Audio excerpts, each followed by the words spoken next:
오늘 말씀 제목은 그의 아들에게 입맞추십시오. 그의 아들에게 입맞추십시오라는 제목을 가지고 말씀을 함께 나누기 원합니다. 세상이 어둡습니다. 어두운 세상일수록 우리가 참된 빛을 소망할 수밖에 없는 것이죠. 누구십니까? 예수 그리스도십니다. 세상의 통치자에 대한 실망이 클수록 참된 통치자가 이 땅 가운데 오셔야 한다는 사실을 더 절실하게 깨닫게 됩니다. 누구십니까? 다시 오실 예수 그리스도십니다. 그분이 오시면 이 땅 가운데 진정한 정의와 평화의 나라가 이 땅 가운데 이루어지게 될 것입니다. 날마다 다시 오실 주님을 기다리며 소망하는 우리 모든 성도들 되시기를 축복합니다. 성탄절을 맞이하여서 우리의 왕, 진정한 통치자가 누구인가를 분명히 해야 합니다. 바로 그 여호와 하나님과 그의 기름 부음 받은 자 예수 그리스도가 참된 왕이시며 통치자인 것입니다. 그래서 우리 지난 시간에 살펴봤던 것처럼 1절 말씀에 보면 세상 사람들은 어떻게 합니까? 같이 한번 읽어보도록 할까요? 시작. 어찌하여 이방 나라들이 분노하며 민족들이 헛된 일을 꾸미는가? 분노하며 라게시라는 말이에요. 야담석을 떤다는 것이죠. 그리고 그들이 민족들이 헛된 일을 꾸민다라고 했는데 꾸민다는 말 자체가 뭐라고요? 하가라고요. 하가는 묵상하다라는 것입니다. 그러니까 여러분 여기 바로 하나님의 말씀을 묵상하지 않으면 우리 인생을요 헛된 일을 묵상할 수밖에 없다는 것입니다. 그분을 묵상할 때 우리는 길 잃지 않습니다. 그분을 묵상할 때 우리가 정말 하나님을 경외하게 되어지고 참된 인생의 지혜를 얻게 되는 것입니다. 그래서 10절 말씀에 보면 우리에게 말씀하신 것이 무엇입니까? 시작. 그런즉 군왕들아 너희는 지혜를 얻으며 세상의 재판관들아 너희는 교훈을 받을지어다. 여호와를 경외함으로 말미암아 지혜를 얻게 되는 거예요. 그죠? 요 하나님을 경외할 때 참된 가치가 무엇인지 누구인지를 깨닫게 되어지고 바로 우리 인생 가운데 참된 가치 되신 그분께 참된 예배하며 예배자로 살아가게 될 것입니다. 오늘 말씀을 통해서 세 가지 영적 교훈을 함께 나누기 원하는데요. 첫 번째 한번 따라할까요? 주님과 친밀한 관계를 가지라. 주님과 친밀한 관계를 가지라는 것입니다.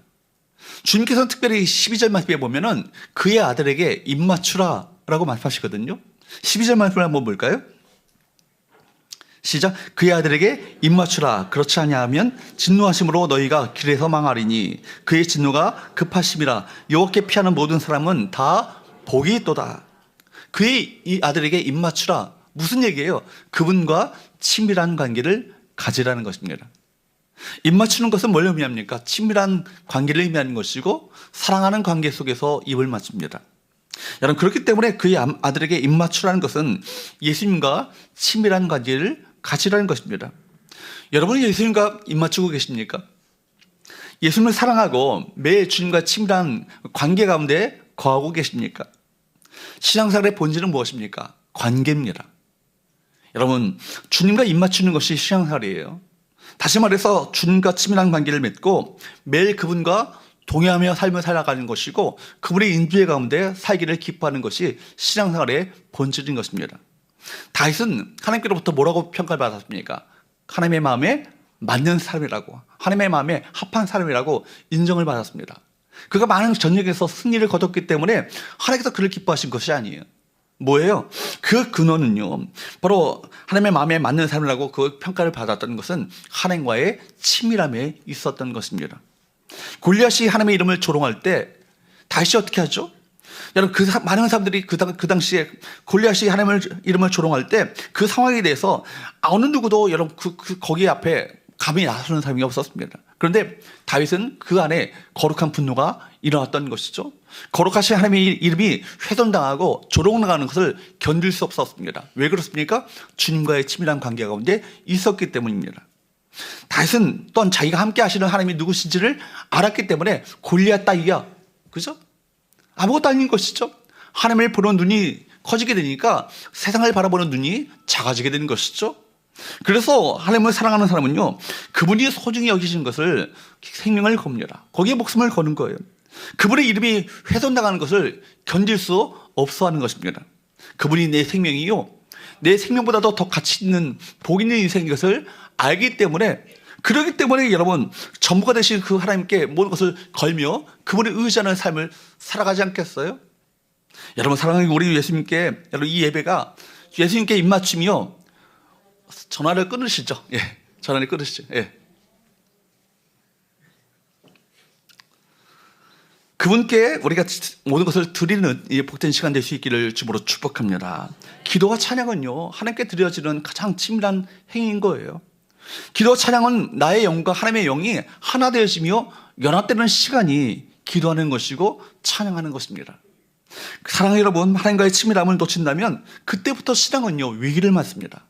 하나님과의 친밀함을 놓친다면 그때부터 신앙은요, 길을 잃습니다. 여러분이 신앙이 여러분이 왜 침체 가운데 있습니까? 그 사람 반드시 예배 가운데 하나님과의 친밀한 관계를 회복하지 못했기 때문에 신앙생활에 침체를 맞게 되는 것입니다. 여러분, 입맞춤을 뭘 말합니까? 영혼의 터치입니다. 그분의 영혼과 그 나의 영혼이 만나는 것을 의미하는 것이죠. 하나님과 하나 되어지고 영혼이 터치되어지고 주님과의 사랑의 교감이 일어나게 될 때 우리가 그분의 임재 가운데 들어가게 되는 거예요. 그래서 여러분, 예배에 있어서, 현대 예배학에 있어서 두 가지 핵심 단어를 얘기할 때 많은 학자들은 두 가지 집중과 몰입을 얘기합니다. 누구에게 집중할 거예요? 예배의 중심 되시는 예수 그리스도에게 집중하는 시간이에요. 그렇죠? 또 그분의 임재 가운데 몰입해 들어가는 것이 예배의 진정한 본질이 되어야 한다는 것입니다. 사랑하는 여러분, 예배 가운데 예배 중심 되시는 예수 그리스도께 여러분 집중하시고 그분의 임재 가운데 몰입해 들어가는 복된 역사가 우리 가운데 있게 되기를 주로 축복합니다. 두 번째로 따라할까요? 하나님을 경외함으로 예배하라. 하나님을 경외함으로 예배하라는 것입니다. 여러분, 여호와를 11절 말씀에 보면 여호와를 경외함으로 섬기고 떨며 즐거워할저다. 섬기고 떨며 즐거워할저다. 이거 다 예배 용어예요. 어떻게 해요? 여호와 하나님을 경외함으로. 몸은 죽여도 여러분의 영혼을 죽일 수 없는 세상의 사람들을 두려워하지 마시고 여러분의 영혼까지도 지옥에 멸하실 수 있는 그분을 두려워해야 할 것입니다. 하나님을 두려워한다면 세상에 대한 두려움이 내려지게 되는 거예요. 하나님을 크게 본다면 세상이 작아 보이는 거예요. 여러분, 그렇기 때문에 우리가 하나님을 믿는 자들에게 있어서 가장 중요한 것은 하나님을 경외하는 신앙을 갖는 것입니다. 여호와를 경외함으로라는 얘기는 여호와 하나님을 우리 삶 가운데 우선순위로 두는 것을 의미하는 거예요. 최고의 가치가 누구이세요? 하나님이세요. 우리 인생 가운데 가장 우선순위가 된다면 누가 되시겠습니까? 하나님이 여러분 인생 가운데 우선순위가 되셔야 하는 것입니다. 그렇기 때문에 여호와를 경외함으로, 그 다음에 뭐예요? 섬기고라는 말이 나오죠. 11절 말씀을 띄워주세요.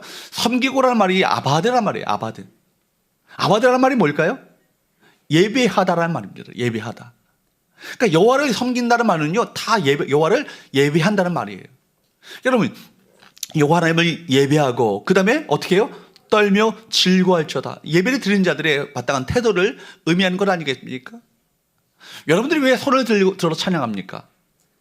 우리 인생 가운데 최고는 주님이십니다. 고백하는 거 아니겠어요? 우리의 경배를 받으셔야 할 분은 당신이십니다 라고 고백하는 것입니다. 동시에 우리 인생 가운데 내 힘으로 살아갈 수 없음을 고백하며 하나님께 항복하는 것이 손을 드는 거예요. 여러분, 사실 예배는요, 앉아서 예배드리는 게 아니에요. 서서 예배합니다. 여러분, 높으신 분이 왔는데 가만히 앉아가지고 그렇게 있겠어요? 다 서서 예배하죠. 제가 예전에 한번 모 교회 어떤 교회에 갔었는데, 휴가 때 교회 예배에 참석해서 예배 드리는데 예배를 3시간 예배 드리더라고요. 찬양을 1시간 40분 예배해요. 근데 모든 성도 중에서 나이 드신 70대 80대 노인들도요, 앉아서 예배 드리지 않고, 물론 몸이 불편한 분들은 앉아 계시겠지만 대부분 다 일어서서 찬양하는 거예요. 그런 예배 드리면서 여기 내가 천국에 온 것 같아. 모든 성도들이 그렇게 1시간 40분을 찬양하는데도 표정 하나 왜 이렇게 예배가 지겨워 늦게 끝나 이렇게 하지 않고요, 기뻐로 찬양하는 모습을 보면서 그렇게 찬양의 감격과 기쁨 가운데 제가 들어갔던 경험이 있습니다. 여러분, 우리가 떨며 즐거워할지어다. 우리 예배 드리는 자들의 태도와 자세가 이러해야 된다는 거예요. 정말 주께서 베푸시는 그 기쁨은 이 세상에서 맛볼 수 없는 참된 기쁨이 내 안에 있습니다. 주님 때문에 내 마음 가운데 참된 경배를 합니다. 주님 때문에 내 마음 가운데 감사가 넘칩니다. 주님 때문에 내 마음 가운데 기쁨과 즐거움으로 주 앞에 찬양합니다. 여러분, 그러므로 하나님을 경외하게 될 때, 경외함으로 예배하는 자들은요, 참된 가치가 무엇인지를 깨닫게 되는 거예요. 그리고 바로 헛된 숭배를 버리게 되는 것입니다. 예배할 대상, 참된 대상에게 참된 예배를 드리게 되는 것 아니겠습니까? 영어로 예배가 뭐예요? 월십이라는 말이에요. 월십이라는 말은 어디에서 나왔어요? 월스라는 말에서 나온 거예요. 가치가 무엇인가? 내 인생 가운데 참된 가치가 무엇인가를 바로 그런 자들에게, 그 대상에게 우리는 예배하게 되어 있다는 거예요. 하나님을 최고의 가치로 두는 자들에게, 두는 자들은 하나님을 최고의 가치로 여기고 그분께 경배하며 예배하게 됩니다. 그렇지 못한다면 반드시 그 사람은 헛된 대상에게 숭배의 경배를 하게 되어 있다는 것입니다. 사랑하는 여러분, 그러므로 한마디로 그분 앞에 사랑과 존경과 감사의 마음을 가지고 그의 아들에게 입맞추는 것, 나에게 있는 온 사랑을 그분에게 드리게 된다면 그분께서도 우리에게 다가오셔서 우리를 입맞추시고 우리를 안아주시는 은혜를 베푸셔요. 여러분 성경에 보면 탕자가 아버지 배에 돌아왔을 때 아들이요, 여러분 얼마나 샤넬5의 냄새가 났겠죠? 아니죠. 여러분 노숙자도 그런 노숙자의 냄새가 날 수가 없는 거예요. 돼지 주염열매를 먹으며 돼지 우리 가운데 살았으니까 얼마나 10m를 떨어져서도 그 냄새가 얼마나 펄펄펄 났겠습니까? 그런데 그 아들 어떻게 하죠? 입맞추고요, 그 아들을 끌어안습니다. 아버지에게 돌아왔을 때, 아버지 말을 바라보며 아버지에게 돌아왔을 때 그런 참되게 예배한 자들에게 주님께서는 입맞춰 주시고 그를 끌어안으시는 포옹의 은혜를 베풀어 주신다는 거예요. 여러분, 온갖 죄로 더러워진 우리이지만 주님 앞에 오기만 한다면 주님께서는 우리를 그렇게 끌어안으시고 입을 맞춰 주십니다. 또한 우리 예수님께서 한 바리새인의 집에 앉아 있었을 때 어떤 일이 벌어졌죠? 누가복음 7장 37절 38절 말씀 한번 보세요. 그 동네에 죄를 지은 한 여자가 있어 예수께서 바리새인의 집에 앉아 계심을 알고 그 집에 들어갔어요. 죄인이 여자는요, 그 동네에서 다 그 사람 죄인인 것을 다 아는 사람이에요. 저 인간이 어디라고 여기 들어와? 다 그런 생각을 해먹겠죠. 그런데 그 죄인인 여자는 사람들의 시선을 아랑곳하지 않냐고 그 집에 들어갑니다. 왜 들어갔을까요? 거기 예수님께서 계시니까. 사람들의 시선을 의식하지 않고 주님께 나아가 어떻게 합니까?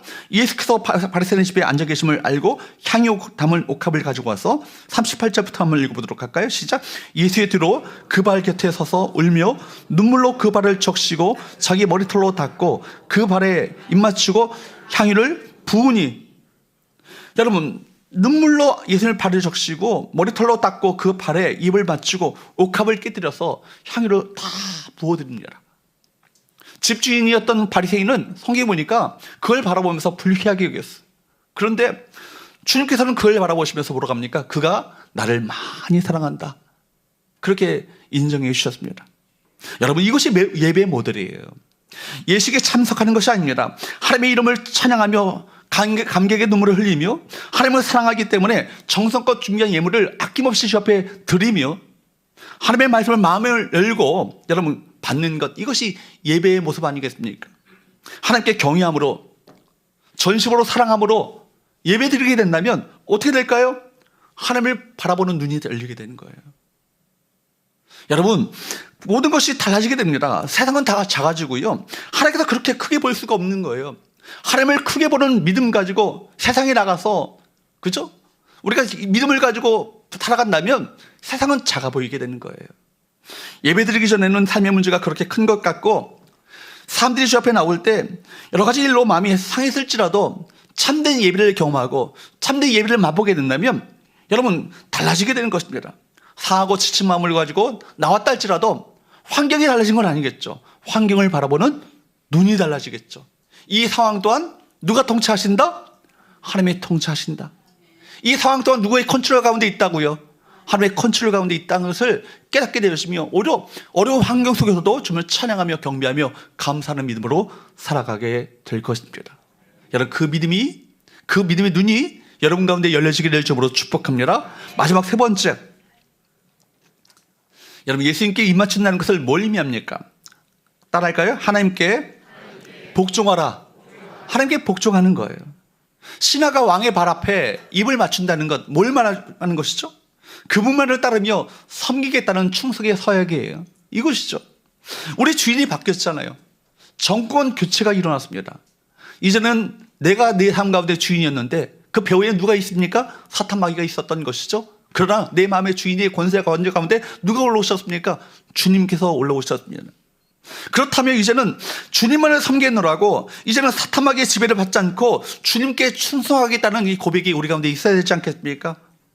세상 등지고 십자가 보내, 세상 등지고 십자가 보내, 세상 등지고 십자가 보내. 어떻게 해요?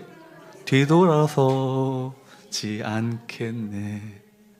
그렇게 충성을 고백하며 헌신을 다짐하는 거예요. 여러분, 하나님께서는 오늘도 하나님에게 반항하고 대적하는 문화의 한복판 가운데 하나님과 입맞추는, 하나님만을 예배하며 복종하기를 서약하는 그런 예배자를 찾고 계십니다.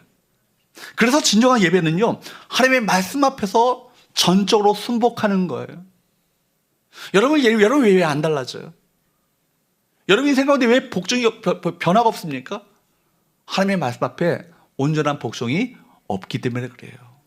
사랑하는 여러분, 하나님의 말씀이 여러분 가운데 선포되어지고 증거되어질 때 그 말씀을 내게 주시는, 나에게 말씀하시는 하나님의 음성으로 받아들이시고 그 말씀 앞에 순종하는 믿음으로 나가시는 저와 여러분 되시기를 주부로 축복합니다. 여러분, 사랑하기 때문에, 그렇기 때문에 순종하는 거예요. 사랑하기 때문에 복종하는 거예요. 그렇기 때문에 이 짐은요, 짐이지만 무거운 짐이 아니라 자발적으로 지는 해피 버든이에요. 그렇죠?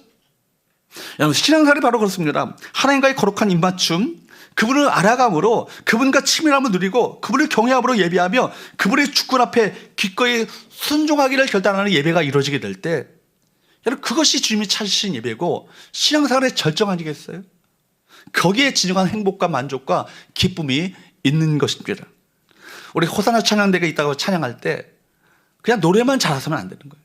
여러분, 마음 깊이 그분의 탄생을 기뻐하며 즐거워하는 찬양을 주 앞에 올려드려야 할 것입니다.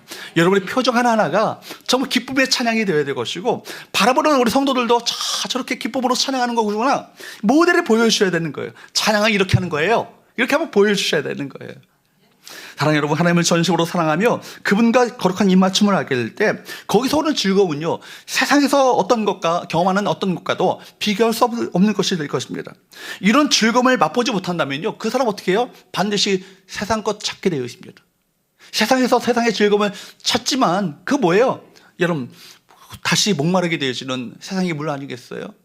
영원한 생수는요, 그분 안에 있는 거예요. 그분을 만나고 그분과 입맞추며 그분과의 치밀한 교제 가운데 들어가게 될 때 그분은 우리에게 영원히 목마르지 않는 생수를 우리 가운데 부어주실 것입니다. 우리는 하나님을 사랑하는 일에 마음을 다하도록 힘써야 할 것입니다. 하나님을 사랑하는 일을 의지적으로 지속적으로 노력해야 할 것이고, 모든 것을 동원하여서 하나님을 사랑하는 일에 우리가 모든 것을 전념을 다해야 될 거예요. 하나님의 말씀을 공부하는 이유가 뭐예요? 하나님을 더 알기를, 하나님을 더 사랑하기를, 그것 때문에 말씀을 공부하는 거 아니에요? 여러분, 우리가 무엇을 얼마나 열심히, 어떤 일을 얼마나 열심히 일하는가, 그거보다 더 중요한 게 뭐예요? 하나님을 사랑하는 열정보다 그것이 더 앞서서는 안 되는 거예요. 만약 하나님과 사랑하는 일에 실패한다면 그 순간부터 우리는 어떻게 해요? 내 고집대로, 내 생각대로 하나님의 말씀이 아니라 불순종하는 삶을 살게 되어 있죠. 하나님, 우리가 세상의 그 어떤 것보다도 하나님을 더 사랑하기 원하시고 우리와 입맞추는 깊은 관계 속으로 우리 모두를 초청하고 계십니다. 그래서 우리는 시편 2편의 결론 12절 말씀은 무엇입니까? 12절 말씀을 한번 볼까요? 시작. 그의 아들에게 입맞추라. 그렇지 아니하면 진노하심으로 너희가 길에서 망하리니 그의 진노가 급하심이라. 여호와께 피하는 모든 사람은 다 복이 있도다. 아멘. 여러분, 여호와께 피하는 모든 사람, 그렇게 하나님을 참되게 예배하고 주님과 친밀한 관계 가운데 들어가고 그분만을 전적으로 의지하며 그분께 복종하기로 다짐하는 자들에게 무엇이 임한다고요? 참된 복이 있다고요. 여러분이 복 있는 사람이 되시기를 축복합니다. 여러분, 그러므로 말씀을 맺습니다. 오래전에 외국의 유명한 목사님이 강해 설교자로 유명한 데니스 레인이라는 목사님이 우리 한국 땅에 오셨어요. 30년 전인 것 같아요. 30년 전에.